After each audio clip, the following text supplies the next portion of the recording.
ఇప్పుడు మనకేంటి, నాకు నేనెవరో తెలియాలి, నాకు ఆత్మజ్ఞానం కావాలి, నాకు ఆత్మదర్శనం కావాలి, దైవ దర్శనం కావాలి. ఇవి కదా మన ప్రయత్నం కదా. కాబట్టి ఉద్దేశం ఏమిటంటే ఒక శుభమైన ఇచ్చ ఉంది మనకి, జ్ఞాన ఇచ్చ, పురుషార్థం అందాం ఉంది కదా. ఉంది కాబట్టి దానికి ఏం చేయాలి అంటే కర్తృత్వం ఉండకూడదు. నిన్న చెప్పిన శ్లోకం కర్తృత్వ భావన అంటే నేనన్న భావన. నేనన్న భావన ఏం చేస్తుంది? నేను అన్న భావన నాకు పొద్దున నిన్నను మనసులో వచ్చి మీకు చెబుతా ఉదాహరణ. ఇప్పుడు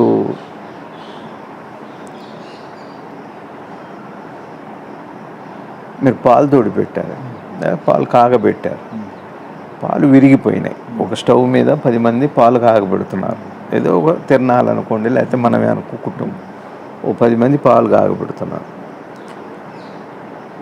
అలా 10 మంది కూరలు చేస్తున్నారు. పాలు కాగబెడుతుంటే పాలు విరిగిపోయినాయి,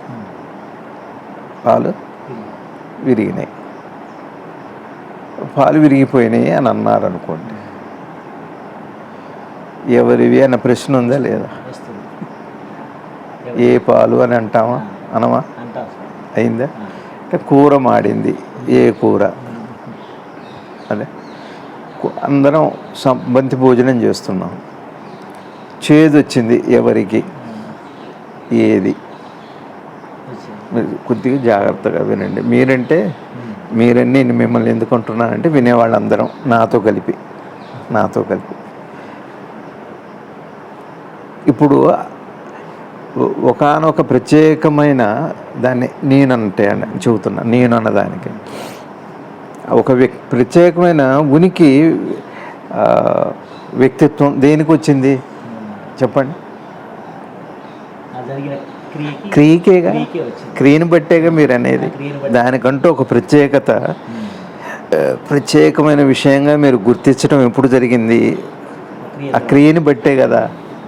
నేను అర్థం ఇప్పుడు క్రియగా నేనంటే, ఇప్పుడు ఆ క్రియ ఫలానా అని అంటున్నారు, కూరో పచ్చడో ఏదో, చేదో తీపో, ఇది బాగా తీయగా ఉంది ఏది?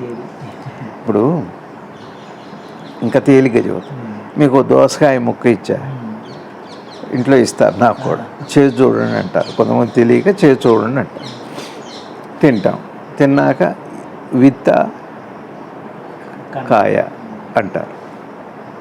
ఎట్లా తెలుస్తుంది? రెండు కలిపి తింటే. ముందు ఏం చేస్తాం? ఇత్తులు తీసుకోండి, లేదు ఇప్పుడు కాయ తీసుకొని తిన్నా, చేదు, లేదా విత్తు చేదు ఉంది, కాయ చేదు, ఇది అయిపోయి ఒక 5-6 కాయలు చేస్తున్నారు, ఒక 5-6 కాయలు పప్పు వండుతున్నారు. రెండోది పెడతారు, మళ్ళీ ఒక ముక్క అందులో వేయించి ఒక ముక్క తీసి మళ్ళీ రెండోది పెడతారు. అదే విధానంలో దాన్ని చూసాం, రుచి 3, 4, 5. అయితే ఎక్కడో ఒకటి మనకి ఈ ప్రత్యేకమైన ఎంపిక, వ్యక్తీకరణనేగా నేనంటాం. మీకు అర్థమైంది? దోసకాయని అంటున్నారా?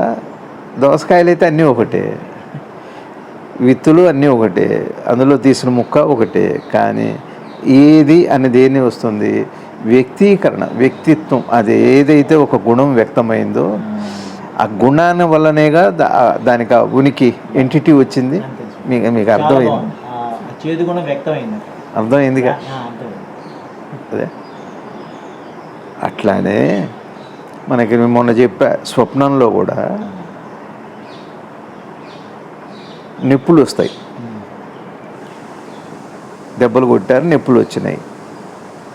ఆ నొప్పినే మనం ఈ చేదు ఎట్లా దోసకాయలు అంటున్నామో ఆ నొప్పినే నేను అంటున్నాం. లేచాక ఏమైంది? నొప్పిపోయింది, అయితే నేను కూడా పోయింది. కాబట్టి ఇప్పుడు నేను అనేది ఏమిటి? వ్యక్తీకరింపబడిన వ్యక్తమైన గుణమే కదా. వ్యక్తమైన గుణాన్నే నేను అనే ఒక ఎంటిటీ వచ్చింది, గుణమే. అర్థమవుతుందో లేదో? అయిందా? నేనంటే ఏంటి చెప్పండి? ఇప్పుడు అంతే కదా. ఇప్పుడు నేనంటే ఏదైనా మనం వ్యవహారాల్లో చెప్పేటప్పుడు నేను అనగానే ఏమవుతుంది? వ్యక్తమైన గుణము అని. ఈ దేహం కాదు, అట్లా ఇంకేది కాదు. దేంట్లో వ్యక్తమవుతుంది గుణం? మనసులోనే గుణం వ్యక్తమైంది. ఇప్పుడు నేనేం చెప్పేది ఎవరు? మనసే చెబుతుందిగా. రాత్రి నాకు నా మనసు చాలా బాధపడేది అంటున్నాను. మనసు బాధపడ్డానే నేను బాధపడ్డాను అంటున్నాను, నా మనసు బాధపడదు అంటున్నాం. నేను నా అనేది ఏమిటి? ఆ బాధనే. కానీ నేనంటూ ఒకటే ఉంది. వదిలేదనుకోండి, మీరు ఎంపిక చేయండి. చేదు లేని దోసకాయని ఎంపిక చేయదు. దోసకాయ అంటారు, ఊరుకుంటారు. అట్లా జీవుడు మనసు ఎంపిక అయిన తర్వాత నేనైంది. అందులో వ్యక్తమైన గుణాన్ని నేను అన్నారు. అందులో అహంకారము, కర్తృత్వమే జీవుడుగా ఉన్నాడు. అట్లానే నేనేం చెబుతున్నానంటే, నేనంటూ ఏమీ లేదు. ఒక గుణం మనసులో ఎంచి ఒక కదలిక, చైతన్యం వచ్చింది అంటే అదే నేను కిందగా కనపడుతుంది. నేనంటూ ఒకటేం లేదు. అది వ్యక్తమైనప్పుడు నేనైపోయింది. ఒక పరిధి వచ్చేసింది కదా. పరిధి దానివల్లేగా వచ్చింది. వ్యక్తమైన గుణం వల్లేగా పరిధి వచ్చింది. అందుకని నేను అంటున్నాను. బాగా అర్థం చేసుకోండి. అర్థమవుతుందా? అర్థమవుతుంది. కాబట్టి ఇప్పుడు స్వప్నంలో నేను అంటే మీకు వచ్చిన దాన్నే నేను అంటున్నారు. అది మాయమైపోగానే నేను కూడా మాయమైపోయింది. అంటే ఇప్పుడు లేచున్న జాగృతంలో నేను, నా జ్ఞానం ఎప్పుడు వస్తుంది, నాకు ఆత్మదర్శనం ఎప్పుడు అవుతుంది, నాకు దైవ దర్శనం ఎప్పుడు అవుతుంది. ఇప్పుడు ఇక్కడ ఏమిటి మీ మనసులో వ్యక్తమైంది? ఒక ప్రశ్న, ఒక గుణము, ఒక అనుమానము, ఓ ప్రశ్న. ఇప్పుడు నేను అనేది ఏంటో తెలుసా అండి? ఆ ప్రశ్న ఉంటే నేనుంది, కానీ ప్రశ్న లేకపోతే నేను లేదు. ఇప్పుడు అయిందా రవి గారు? సరే, ఇప్పుడు నేను ఎవరు అన్న ప్రశ్న, నేను ఎవరు ఒక ప్రశ్న అందాం. దీన్ని ఏమంటారు చెప్పండి? నేనెవరు అన్నది ఏంటి? ఒక ప్రశ్న.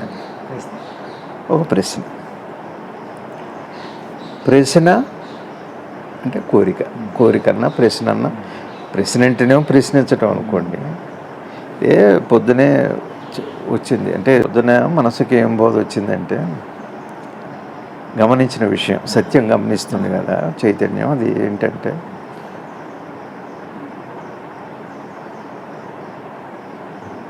ఇప్పుడు రవి గారు నేను అంటున్నాగా, నేను బాగుంది, ఇది ఇట్లా ఉంచండి. భాష. ఇప్పుడు ఒక ప్రశ్న ఉంది, ఏంటంటే అసలు మనం భగవంతుడిని చూస్తున్నామా? భగవంతుడితో మనం మాట్లాడగలమా? భగవంతుడిని భౌతికంగా చూడగలమా? ఒక ప్రశ్న. భగవంతుడితో అసలు మనం మాట్లాడగలమా? రెండోది.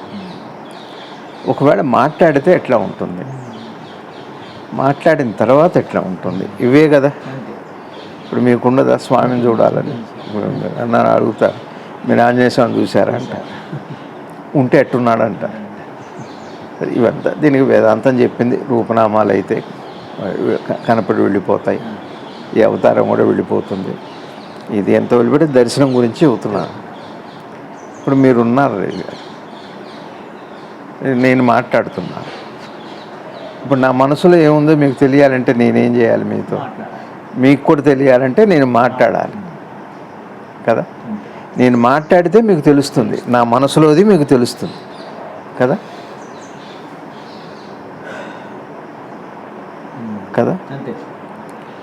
మీ మనసులో నాకు తెలియాలంటే మాట్లాడాలిగా. మీరే మాట్లాడాలి బయటికి.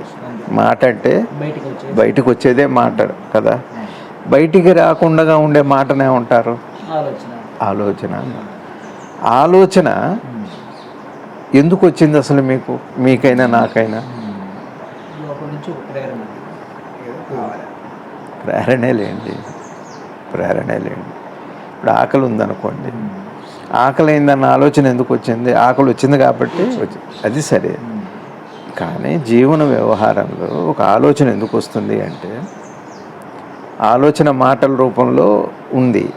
మాట్లాడితే మాట అయింది, మాట లేకపోతే మనసుకు ఆలోచన అయింది. ఆలోచన విషయంలో క్రియ జరగాలిగా, కర్మ జరగాలిగా, వ్యక్తీకరించాలి. కాబట్టి ఆలోచన అనే ఒక ప్రక్రియ జీవనంలో వచ్చింది, జీవుడికి వచ్చింది కాదా? మీరు ఎట్లా వ్యక్తం చేస్తారు? మీ మనసులో ఆలోచన లేకపోతే మాట చెప్పలేరు. మాట వల్ల ఆలోచన లేని మాటలే ఉన్నాయి. మాట లేని ఆలోచనలు ఉంటాయి, కానీ ఆలోచన లేని మాట ఏముంది? మాట అంటే బయటికి వ్యక్తమైంది, ఆలోచన లోపల వ్యక్తమైంది. అయిందా రవి గారు? ఇప్పుడు మీకు ఆలోచన ఎందుకు వచ్చింది అంటే ఏం చెబుతున్నారు?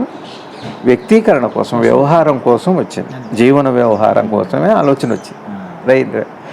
మీకంటూ మీకోసం ఆలోచన కావాలా? మీకంటూ మీ మనసుకు మీకు తెలియటానికి ఆలోచన కావాలా? ఒక అనుభవం కావటానికి. వ్యక్తీకరణ కోసమే నాకు ఆలోచన. అంతేనా? ఒప్పుకున్నా? క్లియర్గా ఉంది కదా? మరి మీకు ఒకటి ఆలోచన లేకుండా తెలిసే అవకాశం ఉందా? మీకు ఆలోచన మీ నుంచి మీ మనసుకి ఆలోచన లేకుండా మీకు తెలిసే అవకాశం ఉందా? ఉంది. మొహమాట పడకండి. మీరు అయితే సరే, అయితే బాగుంది. కాబట్టి మీ నుంచి మీకు ఒక అనుభవం తెలియాలంటే మీకు ఆలోచన అయితే అక్కర్లేదు. నాకు తెలియాలంటే మాటలు కావాలి, లేదా మాటలు అక్కర్లేదు. మీకు ప్రాసెస్ అర్థమవుతుందా? వ్యవహారం అంటే మీ నుంచి మీకు ఏదన్నా మనసుకు తెలియాలంటే దాని కదలిక చాలు. దానికి ఎట్లా? మన మెలకువ, ఓ నిద్ర, ఓ ఆకలి, ఓ బాధ, ఇది అనుకుందాం ఉదాహరణకి. చాలా ఇది ఇంపార్టెంట్ అయిన ఇవన్నీలో ఎన్నో యోగ రహస్యాలు ఉన్నాయి. మీకు అర్థమవుతుందా? అయిందా? మరి ఇప్పుడు ఇక దైవం గురించి ఇప్పుడు మీకు దేవుడు మాట్లాడాలి. పెద్దలు ఏం చెబుతున్నారు? నువ్వు అదే, దైవం కూడా అదే, పరమాత్మ అదే అని చెబుతున్నారు. ఇప్పుడు మన ప్రశ్న ఏమిటి? దేవుడు కనపడతాడా, మాట్లాడతాడా కదా? ఇప్పుడు ఎందుకు మాట్లాడాలి? నేను వ్యక్తీకరణ కోసం, తెలియటానికి మాట్లాడాలి, వ్యక్తీకరించడానికి మాట్లాడాలి. మీకు తెలియటానికి అక్కర్లేదు, అనుభవానికి అక్కర్లేదు. క్లియర్గా ఉందా? అయిందా? ఇప్పుడు సంతోషము, ఆనందము, మెలకువ ఉదాహరణకి తెలియబడుతూనే ఉందిగా. ఆలోచనగా వస్తే నాకు చెబుతారు, మాటగా వస్తే నాకు తెలుస్తుంది, అవతల వ్యక్తికి చెబుతారుగా. భాష కూడా నీకు అతనికి మధ్య వారధి, అంతే. అయిందా రవి గారు? ఇప్పుడు ఒక మంచి అందమైన పక్షి ఒక నెమలి నాట్యం చేస్తుంది. నెమలి నాట్యం చూసిన తర్వాత మీ మనసుకి ఏమొస్తుంది? వచ్చాక ఏమంటారు? భలేగుంది అంటారు. అది వ్యక్తీకరణ. ఆలోచన తర్వాత వ్యక్తీకరణ. ఈ మనసుకి మీకు అందిన ఆనందం అనుభవమా, అసంతోషమో, శాంతో అనుభవమా కాదా? ఆ అనుభవంకి ఆలోచన అయితే లేదు, మాటలు అయితే లేదు. మాటలు వచ్చిందా నా కోసం, ఆలోచన వచ్చిందా నాకు వ్యక్తీకరణ కోసం, ఇతర కోసమే. మీకుగా సంతోషం వచ్చింది కదా. భాష ఎందుకోసం చెప్పండి? ఇంకోళ్ళకి తెలియటం కోసం, తెలియటం కోసమే కదా. అయిందా? ఇప్పుడు ఆ నెమలి చూడటం వల్ల, నెమలిలో ఉన్న చూడటం వల్ల వచ్చిన సంతోషం, పరమాత్మ పెట్టిన నెమలి చూడటం వల్ల, ఈ ప్రకృతి వల్ల, ఈ సృష్టి వల్ల, పరమాత్మ వల్ల వచ్చే ఆనందాన్ని మీకు చెప్పాలి, అంతే కదా. మీతో మాట్లాడాలి ఆయన, పరమాత్మ మాట్లాడాలి మీతో, మీకు తెలియజేయాలి. మీకు వ్యక్తీకరణకి తెలియటమే మీకు అవసరమే. అయితే మనిషి అక్కర్లేదు, మాటలు అక్కర్లేదు, ఆలోచనలు అక్కర్లేదు. తెలిసింది మీకు అందింది అంటే మాట్లాడినట్ట. నీకు అర్థం కాలేదా? చెప్పు. అర్థం కాకపోతే చెప్పు. ఆలోచనతో, మాటలతో, మనిషితో పని లేదు అక్కడ. మీకు తెలియటమే ముఖ్యమైతే, ఆయన భాష మీకు తెలియటమే ముఖ్యమైతే, ఇప్పుడు రవి గారు మీరు ఎవరో బంధువుల కోసం, మీ అబ్బాయి అమెరికాలో ఉన్నాడు, 15 ఏళ్ళ తర్వాత వస్తున్నాడు. అతను వస్తే మీరు చూస్తే ఏమవుతుంది? ఒకవేళ మాట్లాడితే కనపడితే సంతోషం, మాట్లాడితే సంతోషం కదా. ఈ సంతోషం అన్నదాన్ని మీకు కలిగాక అది మీ ఎక్స్పీరియన్స్, యువతలదంతా కార్యం. ఇప్పుడు మీ పిల్లవాడు వచ్చాడు, వాడు చూశారు, మీరు మాట్లాడు, ఇప్పుడు మీకేమొచ్చింది? వచ్చింది కదా. ఈ సంతోషం అనే ప్రక్రియ ఆలోచనకి, మాటకి, వ్యవహారానికి ఆవలే అయితే భాష పూర్తి అయిందా అవ్వలేదా?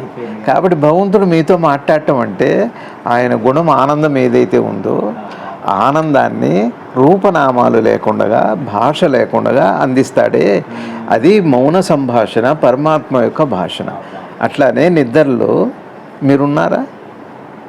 ఉన్నాను కానీ నిద్రలో మీరున్నారా? మీకు లేరు కదా. తెలియదు. ఇప్పుడు చెబుతున్నారు అనుకోండి, నేను ఉన్నా అని చెబుతున్నారు, నిద్రలో లేదు, నేను లేను. మీకు తెలియదు. కానీ పరమాత్మ యొక్క భాష ఏమిటి, ఆయన లక్షణం ఏమిటి చెప్పండి? ఆనందం. ఆనందం. మీకు నిద్రలో ఆనందం వచ్చిందా రాలేదా? వచ్చింది. మరి ఆయన ఉన్నాడా? మాట్లాడా? లేదు. పోనీ కనపడ్డా? లేడు. కానీ వచ్చిందా రాలేదా? ఆయన లక్షణం మీకు తెలిసిందా? ఇప్పుడు మీరున్నారా? లేరు. కానీ తెలియబడిందా లేదా? తెలియబడింది. నేను లేకపోయినా నాకు తెలిసింది తెలియబడింది. అని నిన్న చెప్పాను నేను. అది గతంలో వర్తమానం తెలియబడింది కదా. ఎట్ట తెలియబడదు మరి? భాష లేదా, మనిషి లేడా, మరి మీ స్వీయ అనుభవం ఉంటున్నారు, మీరు లేరు ఉంటున్నారు, ఎందువల్ల తెలియబడదు?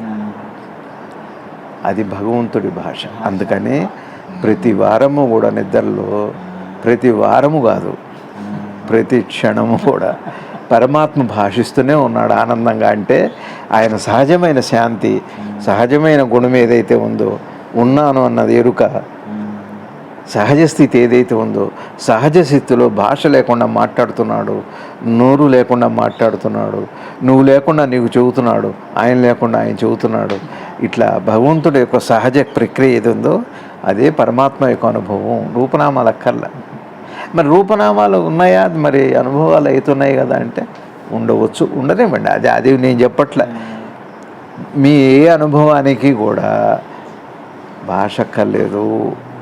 మీరు పొందే అల్టిమేట్ రిజల్ట్ ఏదైతే ఉందో, అల్టిమేట్ రిజల్ట్, అంతిమ ఫలము, అంతిమ సత్యము, అనుభవం ఏదైతే ఉందో ఆ అనుభవం సహజమే అయితే, పూర్వస్థితి అయితే తప్పనిసరిగా అది భాషకు సంబంధించింది కాదు, ఒక ప్రక్రియ కాదు, రెండింటి మధ్య జరిగే ప్రక్రియ కాదు, ఏకం కూడా కాదు, ఏకంలో జరిగే ప్రక్రియ కూడా కాదు. నిద్రలో ఏముంది మరి?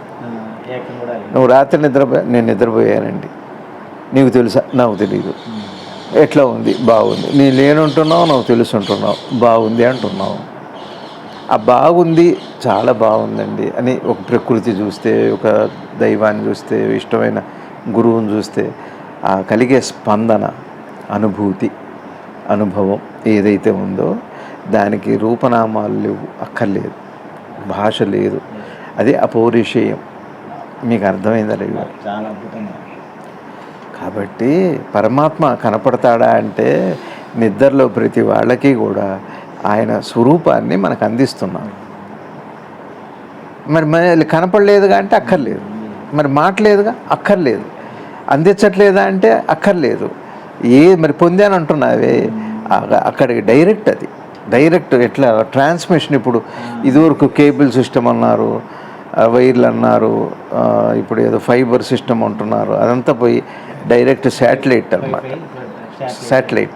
శాటిలైట్ లింక్ ఎట్లయితే ఉందో, నేను చెప్పదలుచుకుంది ఏంటంటే రవి గారు, ఇది పరమాత్మని చూడొచ్చా లేదా అంటే ప్రతి వారు కూడా ఎప్పుడైతే నేను లేదో, ఇదంతా ఎందుకు చెబుతున్నాయంటే నేను లేనప్పుడు, కర్తృత్వ భావం లేనప్పుడు, కోరిక లేనప్పుడు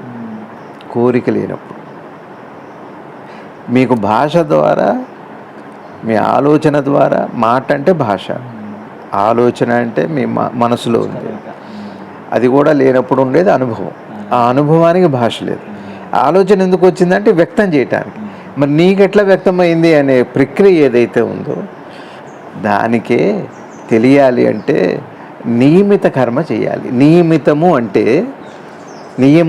అంటే ఏది ఉంటే అది అనుభవంలోకి వస్తుంది. రవి గారు, మీకు ఆనందం కావాలా వద్దా? కదా. ఇప్పుడు ఈ దేహం తెలుస్తుంది అనుకోండి, అన్నీ తెలుస్తున్నాయి కదా, సంతోషం, దుఃఖం, ఎన్నో సంఘటనలు. మరి కళ తీసుకుందామా? అట్లా అంటే దేహం తెలియకూడదు, ఇంకా వేరే ఆలోచనలు ఉండకూడదు, కేవలం ఆనందమే కావాలి. దేహం ఉండకూడదు, మనసు ఉండకూడదు, కేవలం ఆనందమే ఉండాలి. ఎక్కడ వస్తుంది ఇది మనకి? ఎక్కడ వస్తుంది? నిద్రలో వస్తుంది. గాఢ నిద్రలో అందరికీ కూడా దేహం ఉండట్లేదు, మనసు లేదు, ఆనందం అయితే వస్తుంది. ఇది నియమిత కర్మ. మీ నిద్రావస్థ సుషుప్తి ఏం చెబుతుంది అంటే పరమాత్మ యొక్క నియమిత కర్మ. ఈ నియమాలు ఉంటే ఆనందం వస్తుంది. అంటే ఇవి ఉండకూడదా ఇప్పుడు అంటే, మరి ఇప్పుడు దేహము ఉంది, మరి మనసు ఉంది, మరి ఆలోచనలు ఉన్నాయి. కోరిక వేరు, ఆలోచన వేరు. కోరిక వేరు. కోరిక మనసులో భాష లేని స్పందన. కోరిక. ఇక్కడ మీకు మళ్ళీ ఇంకొక యోగ రహస్యం చెప్పాలి, యోగ అనుభవం. పొద్దున స్వామి చెబుతున్న మాట ఏమిటి అంటే 3 రకాలు ఉన్నాం మనం. ఒకడు జీవన్ముక్తుడు, అవతార పురుషులు, రమణ మహర్షులు వారు, భగవాన్ శివానంద గురుదేవులు వారు, ఇట్లాంటి మహానుభావులు. వాళ్ళ అవతారాలు. రాముడు, కృష్ణుడు, ఓ సప్త ఋషులు అవతారాలు వ్యక్తమయ్యారు. అయితే జీవన్ముక్తులందా, జ్ఞానులందా. ఇకపోతే రెండోది ఏమిటి రవి గారు? జ్ఞానులు కాకుండా ఆ స్థితిలో ఉన్నవాడు. ఇక లేకుండా మామూలుగా ఇట్లా ఇందాక పరమాత్మ చెప్పినట్టుగా ఏదో బద్ధకంతోనో లేదా ఇచ్చితోనో ఏదో ఉండే ఒక జీవన కర్మల రూపణలో భ్రష్టత్వం కాదు, కానీ మూఢాచారం నిన్న చెప్పాను. ఇవి 3 ఉదాహరణలు చెప్పదలుచుకున్నా ఎట్లా ఉంటుంది. ఒక పసిపిల్లవాడిని తీసుకోండి, స్కూటర్ మీద వెళ్తున్నప్పుడు మీరు పక్క నుంచి వెళ్తుంటే చూడండి, అన్నీ చూస్తుంటాడు. అన్నీ కోరిక ఉందా వాడికి? కోరిక లేదు, కానీ అన్నీ చూస్తున్నాడు, నేర్చుకుంటున్నాడు. అంటే బుద్ధి లేదు అక్కడ, మనసు లేదు, బుద్ధి లేదు, కావాలని కోరిక లేదు. కానీ ఆ కదలిక మాత్రం సహజంగా ఒక పక్షిలాగా, కోతికి చూడండి అట్లా చూస్తుంటుంది, అన్నీ గమనిస్తుంటుంది. ఇది ఒక స్థాయి. జీవన్ముక్తిది ఒక స్థాయి. ఇప్పుడు మనలాంటి వాళ్ళం, ఇప్పుడు మనం ఎదిగాం.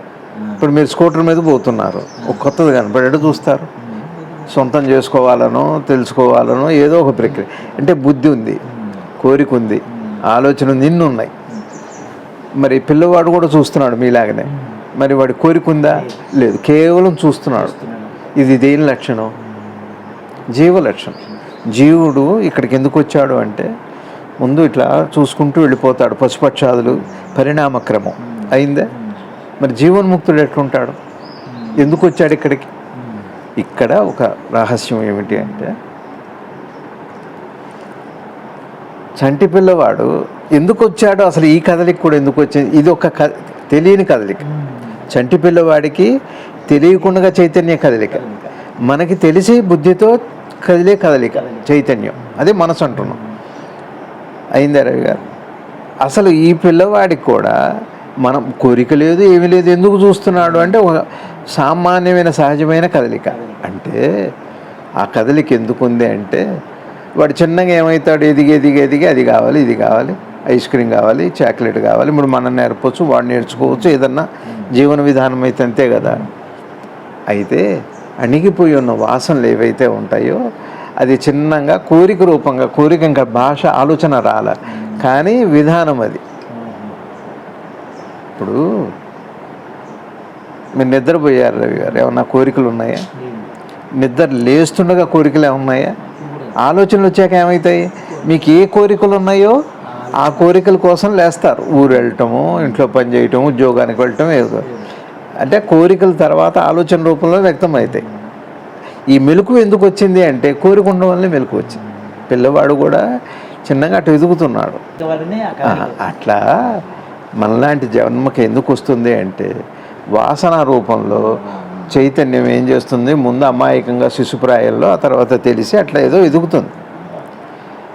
జ్ఞానికి, నేను పోయిన వాడికి, జీవన్ముక్తుడికి మళ్ళీ ఎందుకు వస్తుంది అంటే చంటి పిల్లవాడికేమో ఉట్టికెట చూస్తాడో కానీ జ్ఞాని జీవన్ముక్తుడు ఏం చేస్తాడంటే ఉంటాడు, అన్నీ చేస్తుంటాడు, లోపలే ఉండదు. కానీ ఎందుకు వచ్చాడు అంటే సృష్టిలో అది ఒక సంప్రదాయం. అవతారం ఎందుకు వచ్చింది అంటే, అది పోయాక కూడా ఎందుకు వచ్చింది అంటే కోరిక లేకపోయినా గాలి ఎందుకు కదిలింది, కోరిక లేకపోయినా సూర్యుడు ఎందుకు దించాడు, కోరిక లేకపోయినా నది పుట్టి ఎందుకు సముద్రంలో కలిసింది లాగా అవతారాలు వ్యక్తమవుతాయి. కానీ మనలాంటి వాళ్ళకి ఎందుకు వస్తాయి అంటే కోరికలు ఉన్నాయి కాబట్టి దీనికోసం వస్తుంది మనసు.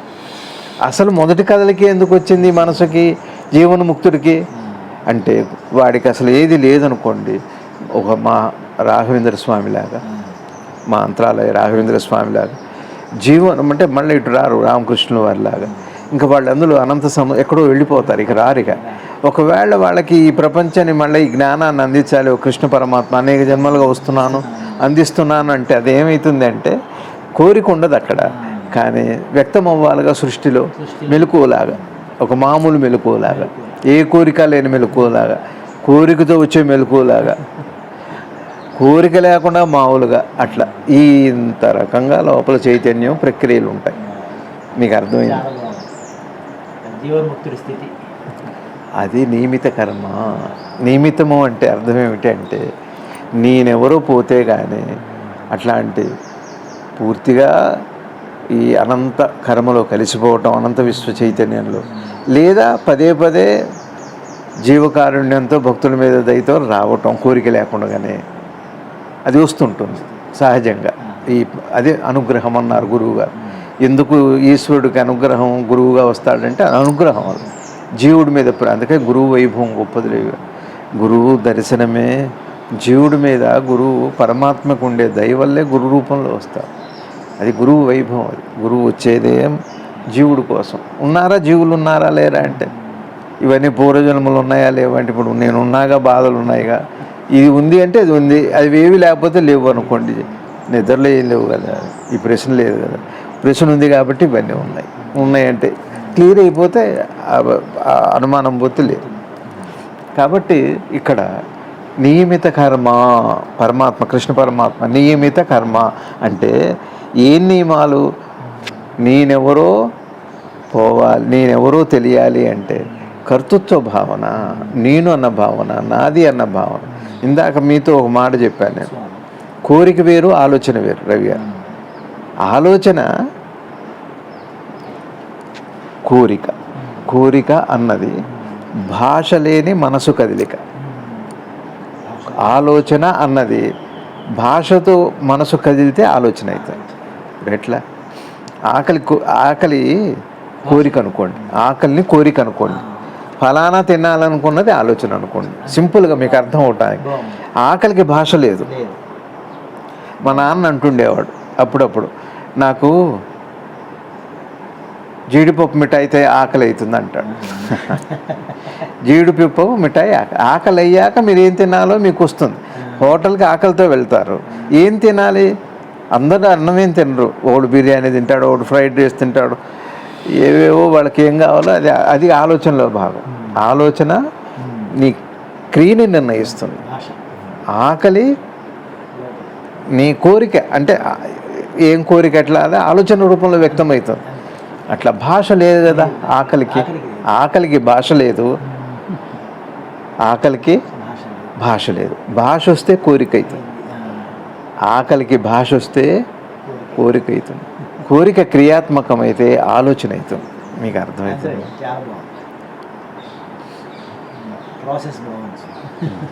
ఇది దీన్ని మనం ఈ విధానాన్ని ఇట్లా అర్థం చేసుకుంటే